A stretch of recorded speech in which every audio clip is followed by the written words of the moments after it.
One, two, three, four, five. Oh. Inaasahan na ng Israeli government ang pag-uwi ng labi ng Sinai caregiver na nasa wing. Diri ba? Last. Sa Israel. God willing, the remains and accompanied by Ernie, the husband of Devera, will return very, very soon. Ay, ako yung wala toothbrush. Sa palayam ng GMA. Tama na, panok na sa ito ka. Hindi na kayo ko. Sinabi rin niyang nakikipag-ugnayan ng Toothbrush yung ma. Pilipinas kaugnay nito. Dali. Ba't wala pang binigay na petsa kung kailan Ikaw dayon, dili Ikaw na, Clea. ang pamilya ni Mary Wala lang Ann ito. Rivera ng tulong pinansyal Walang kuwan, sa tula. ekonomiya. Nagkakaya din siya ng pakikiramay ng ilang pamilya. Si De Vera ang nasa wing Pinay caregiver sa Israel habang tinutulungan ang kanyang alaga na madala sa bus shelter.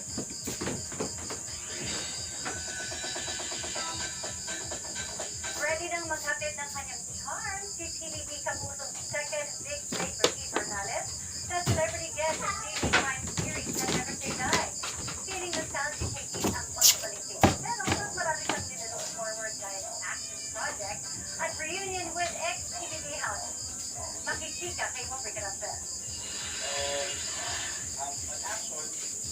Taliwas pagiging sweet ang boy next door na daging at tigin at into martial arts, ang TVP Celebrity Collab Edition 2.0 Kabuso Second Big Placer na si Keith Hernandez.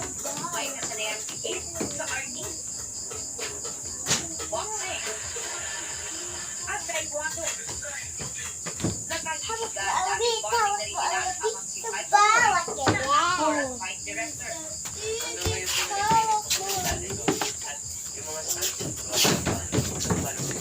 Ayog, basaan ang dugan ni Clea, ha? Martial arts to me around 5 years old. Pero I started training at actually 7 years old. Siya ang bagong celebrity guest na mapapanood sa GMA Prime series na Never Say Die. Medyo naninibago pa, pero feeling at go production team. At ang unang ka-eksena na si Rayel Villa na nakasama rin niya sa Kapuso Action Series na mga batang riles. Ito po yung first ko after sa TVB po. Pero natutuwa po ako dahil same lang din po yung mga kasama ko rito. Si Rayel po, kasama ko po ulit. Wow, very nostalgic kasi MBR, ako, siya, si Lady, tapos ngayon ako, siya, saka si Joey. So ayun, nakaka-excite. Excite ako. At kapatid mo siya dito. Oo nga, kapatid ko siya dito. Pero doon, kapatid niya, si Jill. Ako naman kapatid niya ngayon.